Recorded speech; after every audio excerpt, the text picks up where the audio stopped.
Good morning. As part of our 50th anniversary celebration, the anniversary committee has asked members to share some of their experiences and recollections about our predecessor congregations. Today, I'd like to tell you a little about Grace Lutheran in East Bangor and my roots in that congregation. To get started, let's consider a little geography. Grace Lutheran was situated on South High Street, just off of East Central Avenue, with a parsonage next door on the uphill side, and the so-called parish house on the downhill side. The parish house was a private home that the church had bought in the 1950s and sort of renovated into somewhat of a Christian education headquarters. These three properties made up half of the block on that side of the street.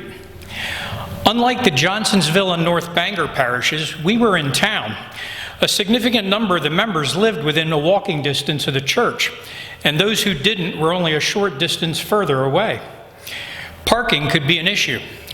I remember that there was an arrangement in place with the borough allowing parking on Sunday mornings on South High Street to change from standard parallel parking to angle-style parking, where you pulled head in to the curb to allow a few more cars to be able to park there. My family lived one property down East Central Avenue and across the street from the parish house. When you stood in our front yard and looked straight across and slightly to the left, you would easily be able to see the back corner of the church, only about 200 yards away. My Jennings grandparents lived 5 doors down South High Street on the other side of the church, maybe a 2-minute walk or so from our home. So the church was close at hand. My family lived immediately nearby, and they had long-standing ties to the congregation. My grandfather, father, and mother all served in leadership roles, either on council or as officers of the church, in addition to serving in many other capacities for a long time. I had just turned 12 when Grace Lutheran was closed, and we all gathered here in Johnsonsville in a new building with a new name. So my memories of East Bangor are really the memories of a child. One thing I recall is that more so than today, people got dressed up to go to church. You know, women wore dresses, and while the age of hats were winding down, they could still be found on a Sunday morning. You know, take a look at this display right here of church fashion from back in the day. Now, many men wore a coat and tie, and I'm impressed that so many of you this morning noticed that I came dressed for the occasion. But, you know, little guys knew how to dress up too. My connection to the church at that point was through family, and family was central to everything that went on there. Some of my fondest memories are connected to things that I did with my grandfather. During my childhood, he had taken on somewhat of a caretaker role at the church. And despite my young age, I regularly was a tag-along with him on whatever it was that he was up to at the church. Could be mowing grass in the summers, or walking over late in the afternoon after school to turn up the heat in the building so that the building was warm for an evening activity. His eyesight was very poor, so he would lift me up to the thermostat so that I could do the adjustment on the device, because he wasn't able to make out the settings on the thermostat. But the highlight of each week was at 10:45 a.m. Just inside the front door on the right, we would stand, and at that exact time, we would pull the long rope leading up to the church bell, ringing it loudly and announcing to everyone in town that our worship was about to start. Big stuff for a little kid. As I mentioned above, my mother and father also played leadership roles in the church. During this period, many of my memories involving my mother revolved around accompanying her to Sunday school, worship, and engaging in a lot of after-church activities. For example, it was at Grace Lutheran that I was first introduced to counting the offering after the service. My mother was involved in a multitude of meetings, and it was not unusual that I would be with her and sit through those meetings as she would attend. I really do not have memories of my father and his association with the church. He was stricken with cancer and died when I was 6 years old. So I don't have stories that I can relate about activities that we shared together at Grace Lutheran. But I believe his death had a dramatic impact on the broader relationship I developed with our members when I was a child. Many might say that I was raised in the church. In some respects, you could also say that I was raised by the church. My mother had a long history of being heavily involved in many different aspects of the church. But following the death of my father, her involvement was raised to an entirely different level.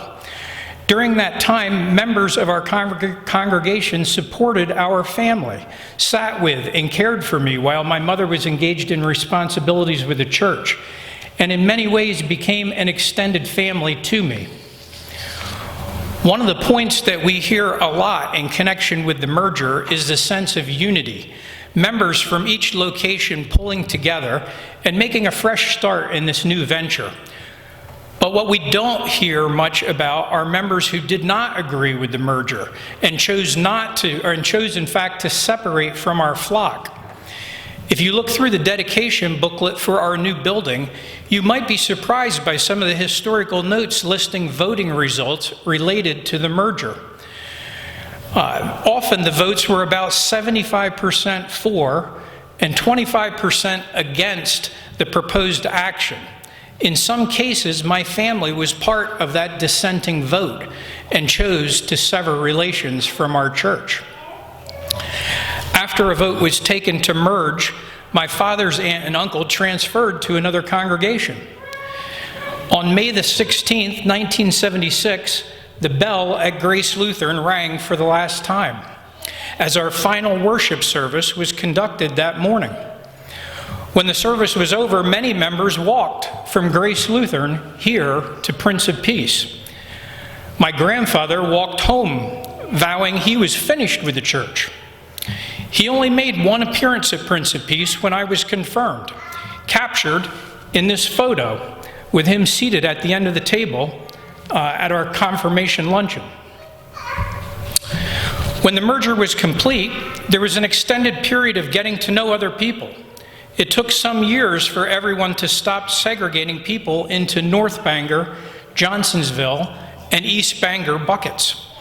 And there were plenty of ongoing debates on some issues, like how many worship services there might be and what time they would be held. Certain items were removed from each of the original churches and were incorporated into our new building. 3 key items from East Bangor included the Good Shepherd stained glass window that is now above our front entrance and seen in this particular photo, the pipe organ, which was retrofitted into our choir loft here in the sanctuary, and the church bell, which is on display on the far side of our parking lot. As I reflect on the events that led to the establishment of Prince of Peace, it's clear to me that this was only possible due to the dedicated, tireless devotion of a number of key leaders who were open to the possibility of what ministry might look like as a single congregation. I've had the good fortune to know and interact with many leaders during my time as a member, and I have a real appreciation for the work that they put into us so that we could succeed. In their own way, I believe that each has contributed in some way to helping me form my relationship with this church. But my mother, Jim Jennings, certainly had the greatest impact. A number of you here today may not have known her, and to understand her impact, you would need to understand the broad extent of her work in the church and her deep level of commitment. Here are some of the highlights of her involvement with the church. She served decades as a church council member, including multiple tenures as president, vice president, and secretary. She was involved with committee work, including multiple terms on worship and music, stewardship, evangelism, Christian education, finance, mutual ministry, and the call committee, with multiple terms chairing these committees. She played key roles in the merger of our 3 local congregations and then helped organize a financial campaign for the construction of the new church, and later a similar campaign for the construction of a new parsonage. She taught Sunday school and catechetical classes for decades. She stepped in to run Vacation Bible School for multiple years when prior leadership stepped away and the program was in jeopardy. She participated and led the women of the LCA and predecessor women's groups with our church. She served as a treasurer for a number of years, and through our synod worked as a synod resource on stewardship. She was elected as a voting delegate to the LCA National Assembly. She was the self-proclaimed church mouse, leaving gifts for staff at Christmas or on birthdays, and showing staff random acts of kindness throughout the year. And finally, she was honored by our church council with the placement of an eternal flame candle here in our sanctuary to honor her lifelong work in the church. My point is not to boast to you about her resume, but rather to impress on you the magnitude of her involvement, the varied ways that she faithfully served the church, and the impact that she had in so many different facets of our congregation. Witnessing her work made a profound impression on me and was a key piece of forging my own unique relationship with the church. My current role and relationship are largely built on the example that she led.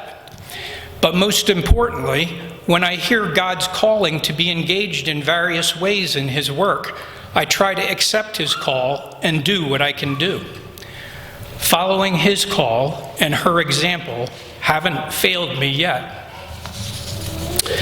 As a member, I've had the great privilege to serve this congregation as a lay leader in a variety of capacities. I look forward to continuing on in this way. As we celebrate this anniversary year, I pray that we will have many more years in service together. Thank you for listening today and for the support you have shown my family as we all journey together.